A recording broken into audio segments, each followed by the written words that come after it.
누가복음 18장 1절에서 8절까지 문맥 흐름을 보면 비유로 말씀하시는데, 과부와 불의한 재판관의 비유를 말한 것인데, 예수님께서 언제나 기도하고 희망을 잃지 말아야 할 것을 가르치기 위해서 제자들에게 비유로 말씀을 하셨습니다. 우리가 기도가 그렇게 중요하다는 걸 알으라, 그 소리입니다.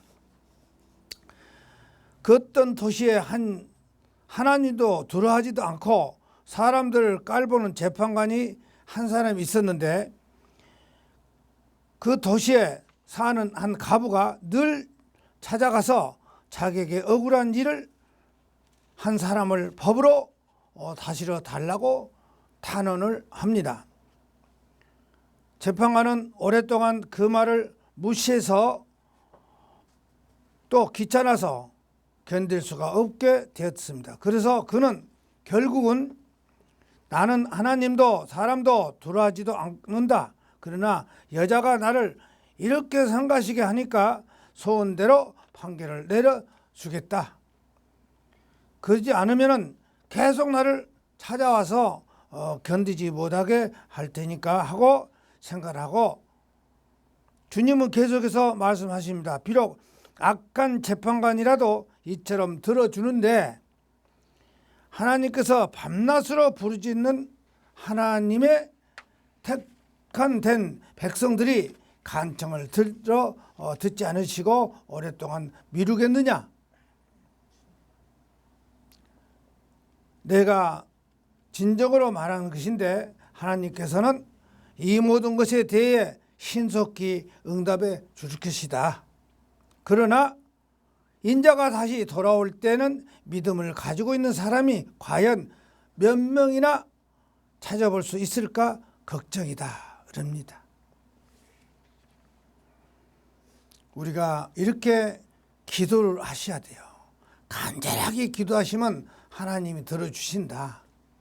그런데 그러지 않으니까 조금 하고 나서 안 된다 하는데, 이 불의한 재판관이 얼마나 귀찮게 그 과부가 와서 자꾸 매달리면서 자꾸 억울한 자기 한을 좀 풀어달라 하고 자꾸 간청한 것 같이로, 우리 하나님께 택한 백성들인데 간청을 안 들어주시겠나, 그 소리입니다.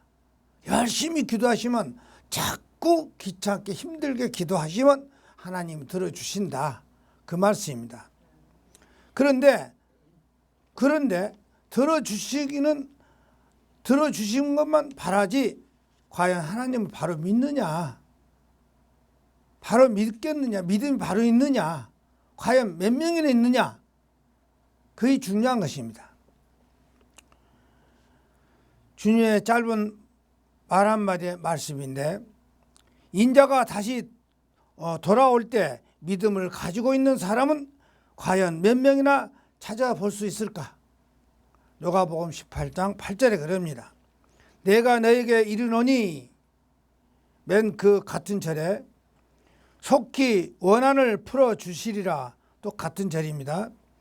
내가 너에게 말하노니 하나님께서 그들의 원한을 속히 갚아주시리라. 이 세상에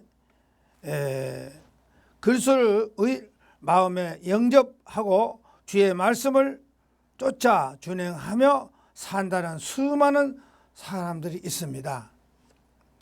그 중에서 목사와 장로를 비롯하여 평신도에 이르기까지 수없이 많은 사람들이 주님을 믿고 세상을 살아가고 있습니다.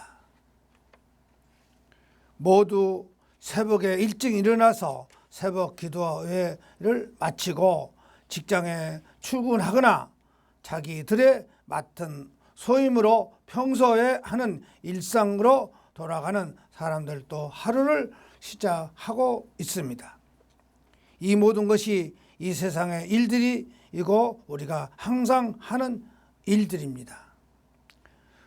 교회에서 직분을 맡은 사람들은 그 직분을 맡는 대로 그들의 소임을 다하고 있습니다. 주님께서 평소에는 하시던 대로 많은 무리들, 진리를 없는 말씀을 모르는 사람들에게 모여 있는 곳으로 가서 많은 무리 앞에서, 진리를 모르는 사람들 앞에서 하늘의 복음을, 말씀을 전하셨습니다. 그렇게 많은 말씀을 하신 그 가운데 짧은 말씀 한마디를 던졌습니다. 그러나 인자가 올 때 세상에서 믿음을 보겠느냐 하시라고 합니다. 세상에서 믿음을 찾아볼 수가 있느냐? 땅에서 믿음을 찾아볼 수가 있느냐? 믿음을 가지고 있는 사람은 과연 몇 명이나 찾아볼 수 있을까 걱정을 했습니다. 인자가 오실 때란 주님께서 이 세상에 재림하실 때를 말씀하신 것입니다. 이 세상에서 수억만의 사람들이 주님을 영접하고 있는데 주님께서 참된 믿음을 보시기를 힘들고 있다고 소리입니다. 왜 그럴까요? 우리는 잘 믿는다고 최선을 다하는데 그 믿음이 모두 빛을 잃고 거리를 방황하는 길 잃은 탕자처럼 사람들이 믿음이 갈피를 잡지 못하고 살고 있기 때문입니다. 그리고 그 당시에도 주님께서 믿음을 하신 때에 먼 훗날 몇천 년 후에 우리의 믿음이 아시고 보시고 계시기 때문이었다 그 소리입니다. 이 시대에 우리의 믿음을 보십시오. 돈으로 믿음을 만들고 물질로 믿음을 계시하는 이 시대에 믿음을 주님께서는 미리 아시고 계시기 때문입니다. 이 시대에 믿음을 지키는 무리, 진리를 모르는 사람들의 모이는 교회 실상들을 살펴보시기 바랍니다. 교회 목사들이 믿음을 앞세워서 물질을 끌어모으기에 현안이 되어 있습니다. 오래된 대형 교회에서는 건물과 교회의 많은 재정을 사이에 놓고 서로 차지하고 하려고 세력 다툼을 벌이려고 있는, 서로 편을 가리며 사랑이란 말을 찾아볼 수도 없는 지경에 이르렀다 그 소리입니다. 수원의 어느 교회 여자 목사가 전체 교인들을 상대하여 사기 행각을 벌여서 마지막에는 그들을 회의 필리핀으로 도주하고 말았습니다. 타작마당 신여자 목사는 사태를 통해서 본 성경을 모르는 종교인들을 2008년 경기도 용인의 교회를 개척해 담임 목사로 있다가 신여자 목사는 2009년 8월 은혜로운 교회 전신의 바울 사관이라고 아카데미를 개원하고 경기도 과천에 은혜로운 교회를 만들었습니다. 그리고 뉴욕 은혜로운 교회를 담임 목사로 있었습니다. 성경을 하나님의 영감으로 기록된 하나님의 말씀이며 정석대로 해석하며 모순이 없는 것입니다. 그러나 성경을 성경대로 풀이 해석하지 않고 아전이수 격으로 성경을 해석하며 늘 불상사가 뒤따르기 마련입니다. 아전이수란 무슨 말인지 잘 모르겠죠. 아전이수란 것은 자기 논의 물대기에서 남이 논으로 거쳐서 가면서 자기 논에다 물대고 중간에 있는 논은 말려버리는 수가 있어. 자기 이익만 찾는다 그 소리입니다. 자기 생각대로만 간다 그 소리입니다.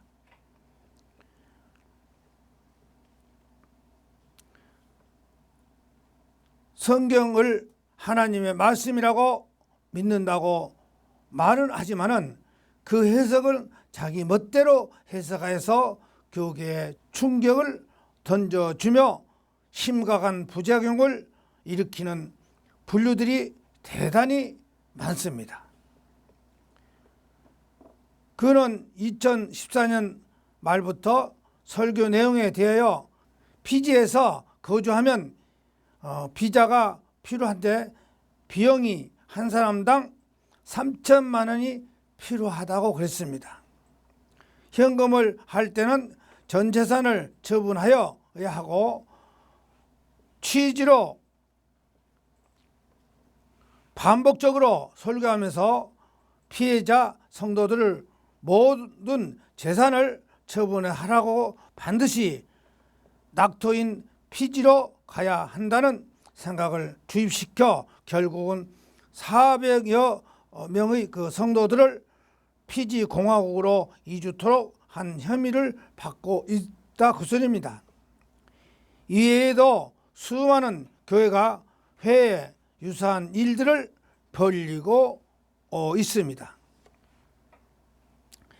20대 여신도들을 성추행한 목사들, 성추행에 횡령, 배임, 사기치는 목사들, 불경스러웠고 교회 주인이 목사로 알고 세습하는 목사들의 인간 세상, 목사의 눈치를 살피고 목사의 두 눈에 눈도장을 찍는 믿음을 주님이 싫어하는 것입니다. 지금도 주님께서는 우리에게 말씀을 하고 계십니다.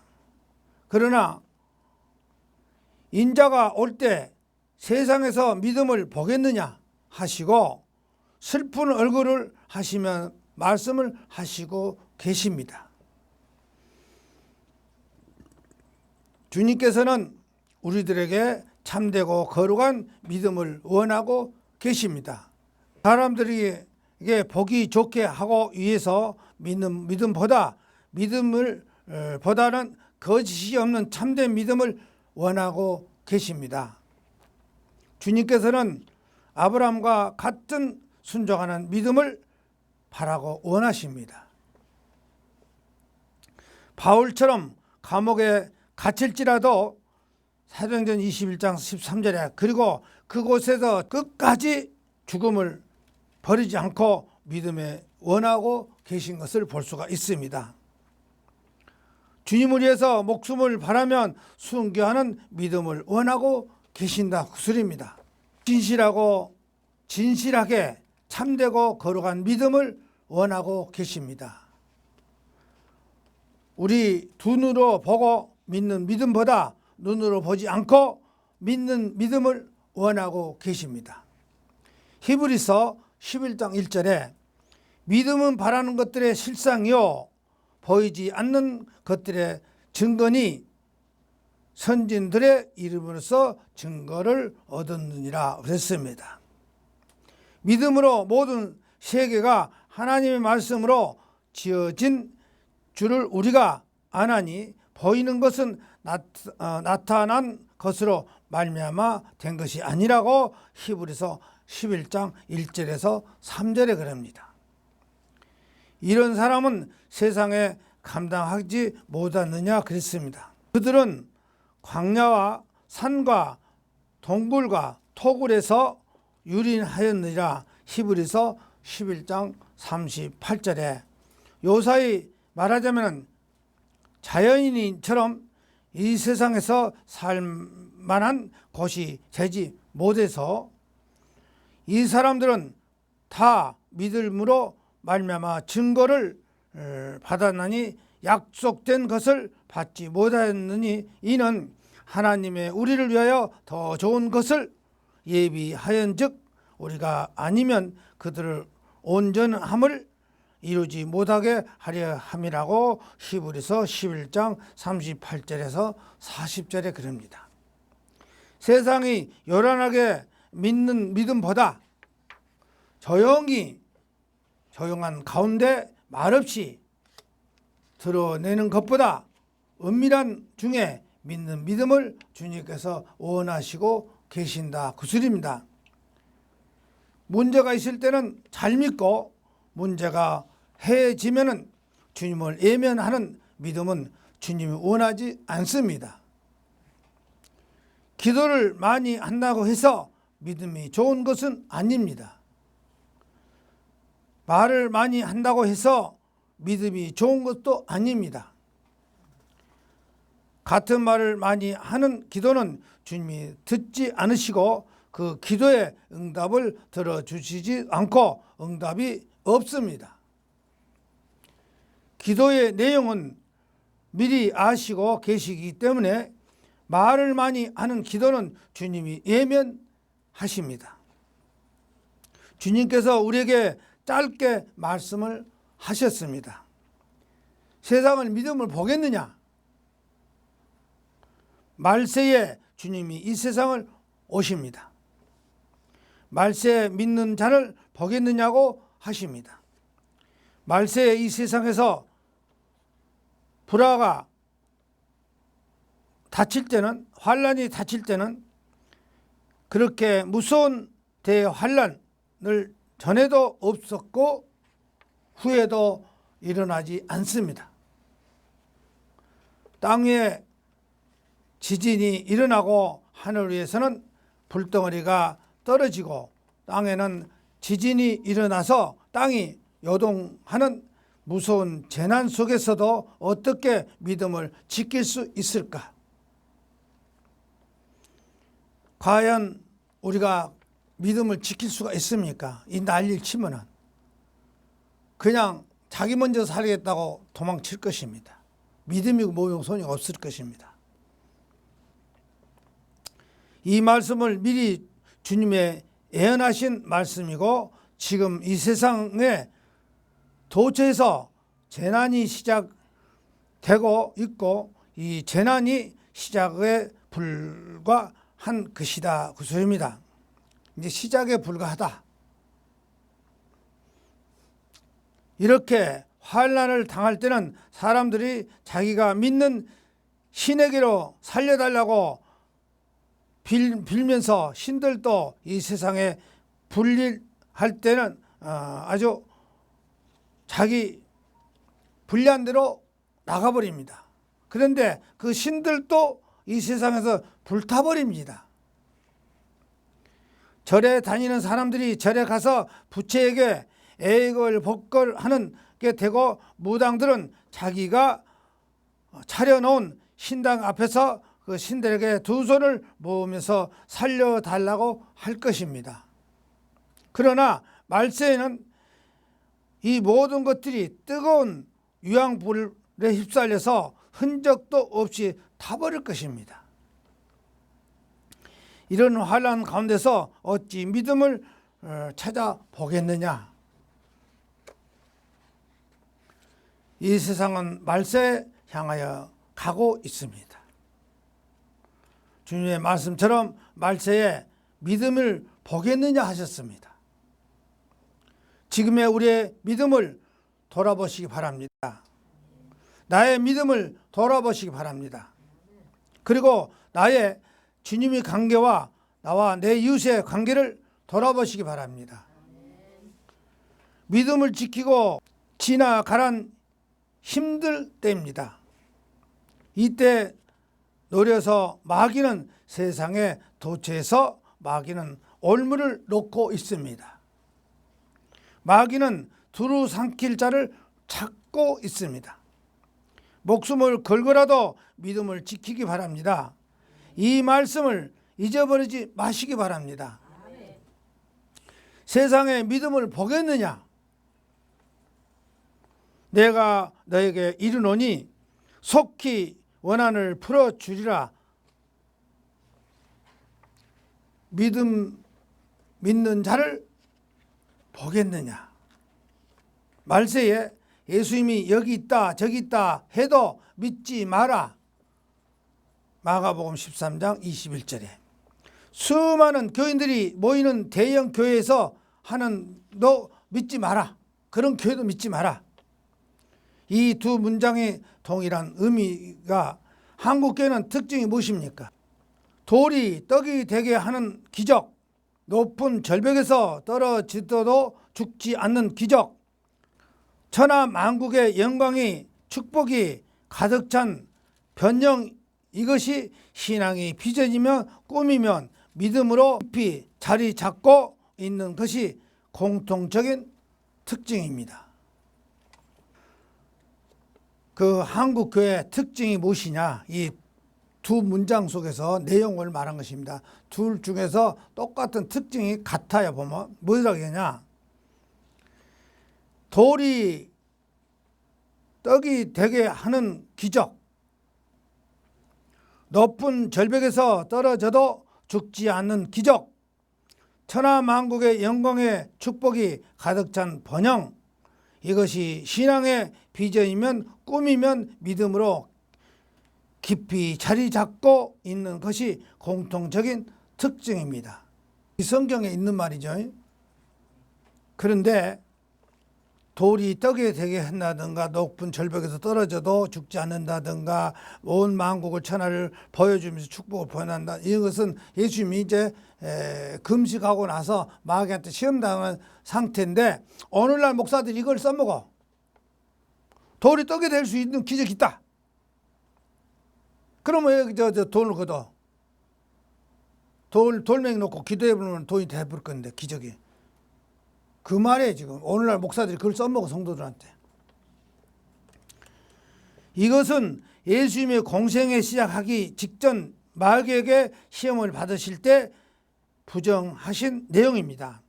주님은 떡으로 살지 않고 말씀으로 산다고 하셨고 하나님을 시험하지 말라고 하셨고 오직 하나님만 섬기라고 하셨습니다. 마태복음 4장 3절에서 10절에 그럽니다. 성경은 기적들을 구하고 있지만 그러나 그 기적은 인간의 얻으려는 목적도 아니고 성취된 수단도 아니고 성경에서 나타나는 기적들은 하나님의 존재 그 자체입니다. 돌이 떡이 되게 하는 기적이 아니라 말씀 즉 하나님으로 살아야 한다는 것을 성경의 내용입니다.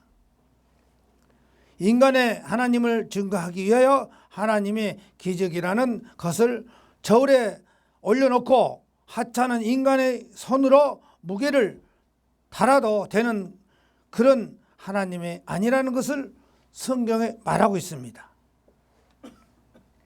그런데 한국 교회는 목사들이 어떤가? 그런데 한국 교회 목사들은 어떤가? 돌이 떡이 되는 것, 절벽에서 떨어져도 죽지 않은 것, 천하 만국의 영광을 얻는 것으로 가득 차 있습니다. 사실을 제외한 성경의 의미를 찾지 못합니다. 이것은 가장 실감 있게 현실에 접근시켜 희망을 주고 꿈을 주고 믿음을 주어 끊임없이 변질된 복음을 추구하고 있습니다. 이걸 이용해 가지고 변질시켜 가지고 성도들을 교하게 변질시키고 있어요. 총리된 요셉으로 교회를 세우고 홍해가 갈라지고 여리고가 무너지고 사자 굴에서 살아난 다니엘이 화려한 그림으로 교회를 장식하고 있지 않은가?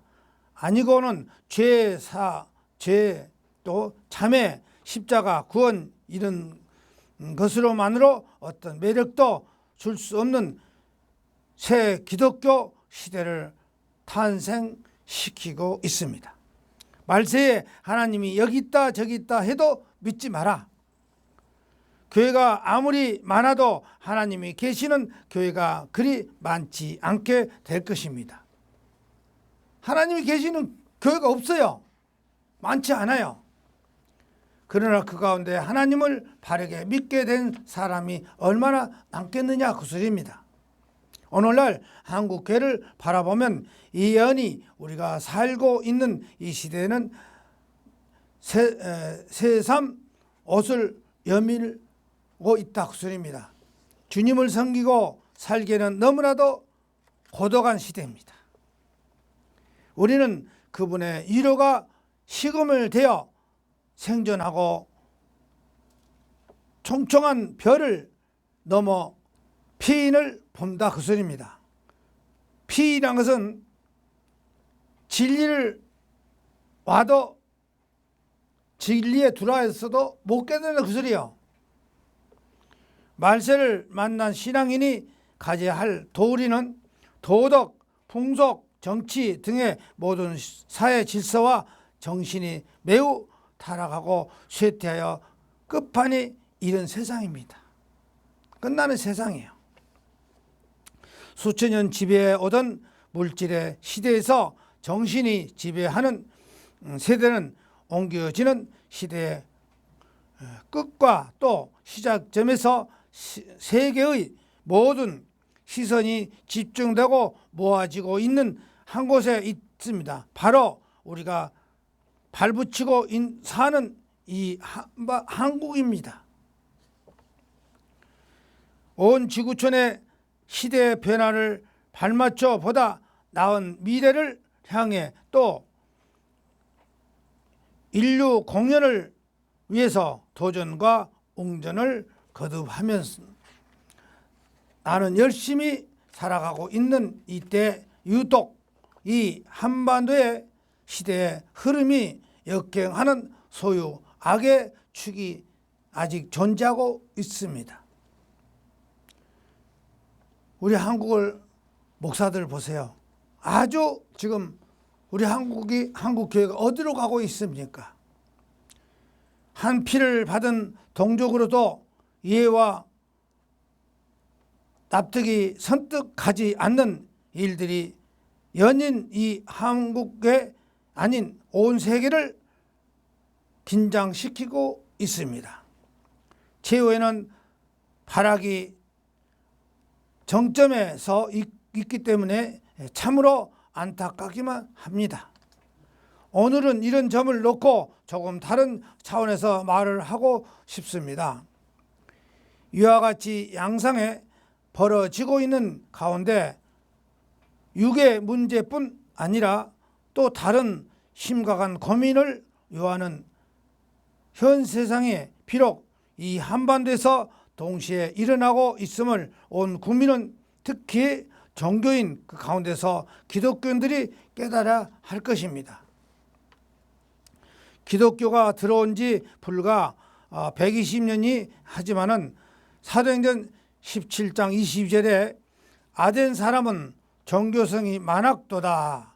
또 예수님이 사도인 바울이 그리스도 아덴의 아레오바오가 언덕에서 전한 바와 같이 이 땅에 사는 이 민족도 날 때부터서 아닌 태고부터서 하늘을 섬겨오던 종교성이 많은 민족을 잘 알고 있습니다. 그런 맥락에서 볼 때 불과 120년의 기독교 역사라는 할지라도 급격한 속도를 신앙에 부응하였고 급기야 세계 제1의 기독교 국가 내지 선교국으로 급부상을 다 하고 있는 것이었습니다. 그로 인해서 하나님의 역사가 가장 왕성한 이 땅에 하나님의 역사를 해방하고 대적하고 사탄의 역사 또한 가장 활발하게 진행되고 있음을 명심해야 합니다. 우리나라가 신앙이 급성장하는 가운데서 반대로 하나님 역사를 해방해버리고 방해 부리고 대적하고 사탄이 활발하게 교회에 와서 아주 활동하고 있는 것을 우리가 명심해라 그 소리입니다. 성경에서는 이 사실을 우리에게 깨닫게 해주고 있음을 꼭 기억하자 합니다. 이를 일으켜 하나님과 사단의 영적 전쟁이라고 하는 것입니다. 지금 기독교가 마귀가 더 많이 들어가 있어요.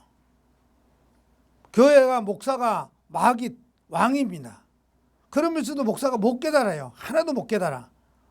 자기가 왕인데 마귀의 대장인데 못 깨달습니다. 만약에 목사들이 내 속에 마귀가 들어와서 내가 마귀 대장노를 하고 있다고 깨달고 얘기한다면 아마 목사들이 얼굴을 들고 못 나와요. 하나님한테 무릎 꿇고 땅에 엎드려서 죽을 죄인의 소리다 엎드려야 됩니다.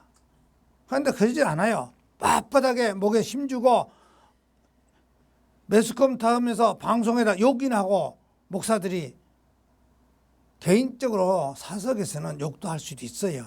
정치 흉도 볼 수 있고 옛날 말 있죠. 나라 임금도 뒤에서는 욕한다고. 그러나 공개석상에서는 하면 안 됩니다.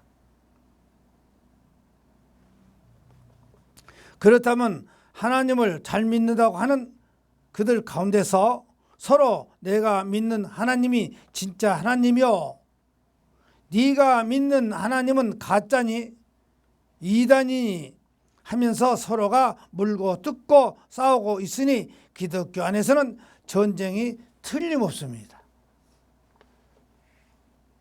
그리고 교회 부흥회한다고 하면서 남이 교인들을 자꾸 차로 실어가 빼가. 그래서 교회가 차가 왜 필요합니까? 다른 교인들을 실어가라고 그럽니다. 다른 교인을 빼가 자꾸 부흥회한다고 해요. 빼가. 시골에도 주로 많이 그렇게 하고 있고 서울에도 부흥회한다고 현수막 걸어놓으면 다른 교인들을 끌어갑니다. 뺏어갑니다. 그러하기 위해서 해요. 그 올바릅니까? 그 안 해도 올바르게 가르치면 돼요. 오든 안 오든 상관없이. 그러면 하나님 교회는 왕성해지는 겁니다. 성경의 역사가 우리의 정확히 이해해야 하는 이유는 지난 역사가 그냥 역사로 끝나는 게 아니라 오늘을 사는 신앙인에게 거울이 되고 경계가 되어 그와 같은 신앙을 되풀이하지 않게 하게 한 것입니다. 그런다면 어떤 역사가 있는가? 바로 전쟁의 역사요. 그 전쟁은 하나님을 믿는 그들 간의 전쟁이라는 점을 다시 한번 강조하고 싶습니다. 그렇잖아요. 교회까지 전쟁을 하고 있어. 서로 뺏어가야라고. 다른 교인들 뺏어가야라고. 우리가 하나님 믿는다 해도 전단지 갖고서 주더라고요. 하나님 믿으니까 다른 데 돌리세요. 그래도 줘. 거기다 사탕까지 붙여갖고 줘. 사탕 먹고 꼬시는 거예요. 사탕 달콤하게 꼬셔가는 거예요. 그 짓을 하면서 그는 전단지를 돌린 것은 무엇이라고 했죠? 네? 전도가 아닙니다. 인도입니다. 다른 교인들을 끌어가. 그래서 끌어간다고 해서 인도 그럽니다. 끌어간다고 해서. 한자로 쓰면 단기린자를 써요. 땡겨간다고 써입니다. 끌어간다. 전도는 그렇게 하는 거 아니거든요. 전도는 어떻게 합니까? 오라 그래 안 합니다. 말을 전해줍니다. 말을 전한 것보다 전도라고 그래요. 말을 전해줘. 예수를 믿으면 무엇이 좋더라 하고 들으면 그 사람이 듣고 네가 믿는 거 행동 보니까 맞거든. 그러면 나도 네 믿는 교회 가서 믿어야 되겠다 하고 오게 돼 있어. 그런데 전도와 인도도 구별도 못하고 전도라고 그래요. 끌어가 버립니다. 남이 교인들 끌어가라고 그거 하고 있어요. 역사는 분명히 증가하고 있습니다. 하나님 믿는 이들이 하나님과의 약속을 버리고 타락의 길로 걸음을 걸을 때마다 하나님은 하나님의 사자를 보내고 그 사자를 통해서 회개와 구원을 외치건만은 그때마다 하나님이 보낸 사자들이 영접하기는커녕 핍박하고 죽이고 욕하고 2단 3단 하면서 장보이는 불신자도 타 종교인도 아닌 바로 하나님을 잘 믿는다고 자처하던 당 시대의 종교 지도자들이 있음을 성경에서 에루살렘아 선지자들이 죽이고 네가 파송된 자들을 돌로 치는 자여 암탉이 새끼를 나래 아래 모음같이 네가 내 자녀를 모으려 한 일에 몇 번이나 그렇게 너희가 원치 아니하도다라는 말씀이 대신 증거하고 있다고 마태복음 23장 37절과 누가복음 13장 34절에 그럽니다. 즉 예루살렘이라는 하는 하나님의 영적 선민의 하나님의 보낸 사자를 주겠다는 예수님의 명백한 증거라 구설입니다. 여기서 선민이란 것은 하나님 택한 백성이라 구설입니다. 중요한 것은 아담 때도 노아 때도 모세 때도 초립 때도 아닌 바로 오늘날 우리의 신앙입니다. 그런데 초립 예수님은 마지막 때, 즉 예수님이 재림할 때도 기독교의 현실은 초림 때와 같다고 했습니다. 심지어 내가 다시 올 때 믿음 가진 자를 보겠느냐고 하시면서 도리어 말세 신앙의 현실을 미리 염려하고 계신다 구설입니다. 말세에는 몇 사람이나 믿는 사람이 있겠어요? 지금 이 지구상에 교회가 그렇게 많아도 말세는 몇 사람 안 돼요. 몇 사람이 될까요? 말세에서는 몇 사람이 될까요? 10사람 될까요? 성경에서 뭐라고 했죠? 너희 여기 백성이 50명만 되면 여기를 멸하지 않겠다 그랬어. 근데 50명이 나왔습니까? 그러면 30명만 되면 그럼 멸하지 않을랍니까? 그래 30명만 세워놔라. 멸하지 않겠다 그랬어. 그런데 나중에는 어떻게 갔죠? 끝에 가서는 10명이라도 있으면 멸하지 않을랍니까? 그랬어. 10명이 안 나오네. 안 나와. 내가 보기에는 10명이 안 나오면 9명은 되겠어. 그렇죠? 10명이 안 나왔잖아요. 그럼 9명은 되겠네. 그러면 그 9명 속에 우리가 끼어들어야 됩니다. 9명 속에 이 세상에 그 많은 사람들이 예수 믿는 사람들이 그렇게 많은 속에서 9명, 10명도 안 나왔어. 안 나왔다고요. 그 나라에서 10명이 안 나왔어. 그러니까 10명만 골라내놔라. 믿음이 좋은 사람. 그러니까 없거든. 아 큰일 났네. 그러면 30명만 있으면 되겠죠. 줄여갖고. 그래서 30명을 골라놓으니까 안 나와. 안 나오네. 나중에는 어떻게 해서 끝에 가서 10명은 되겠습니까? 그랬어요. 그 10명으로 되라. 안 나왔어. 안 나왔어요. 세상의 말세는 믿는 사람이 없어요. 몇 명이나 나올까? 들었습니다. 그러니까 우리는 욕심이 없어요. 하나님 말씀대로 주님이 그 짤막한 말 한마디, 우리가 제일 중요한 거 여기서 뭐라 했죠? 오늘 제목이 보니까 뭐라고 해요? 제일 중요한 핵심이 나오대. 기도를 하라고 했어. 기도를 하면은 문맥 흐름을 말했죠. 아까 기도를 하라고 그래요. 그래야 들어주신다. 니네들이 가부가 억울하다고 아무리 재판관한테 얘기해도 안 들어줬어. 그래도 막 탄원하면서 자꾸 하니까 재판관이 나중에는 귀찮아서 안 들어주면 안 되게 생겼다. 그래서 들어주는데 하물며 하나님께 구하는데 기도하는데 안 들어주겠냐 그랬어. 기도가 그렇게 중요해요. 중요한 것은 아담 때도 노아 때도 모세 때도 초림 때도 아니고 바로 오늘 우리의 신앙입니다. 그런데 초림 예수님은 마지막 때에 즉 예수님이 재림할 때도 기독교인의 현실은 초림 때와 같다고 했고 심지어는 내가 다시 올 때 믿음 가진 자를 보겠느냐라고까지 하시면서 도래할 말세 신앙의 현실을 미리 염려하고 계십니다. 흔히들 이 시대를 말세라고 하니 이 말세는 세상의 말세가 아니요 타락하고 변질된 종교 그 가운데서도 기독교의 종말을 두고 이런 말임을 제발 깨달아야 된다 그 소리입니다.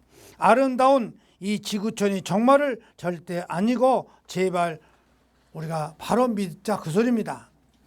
그런다면 이 마지막 때 하나님과 예수님이 약속대로 사자를 보낼 것입니다. 나 예수는 하나님을 위하여 내 사자를 보내어 그것들을 너희에게 증거하게 하였노라. 요한계시록 22장 16절에 이렇게 말씀을 하고 계십니다.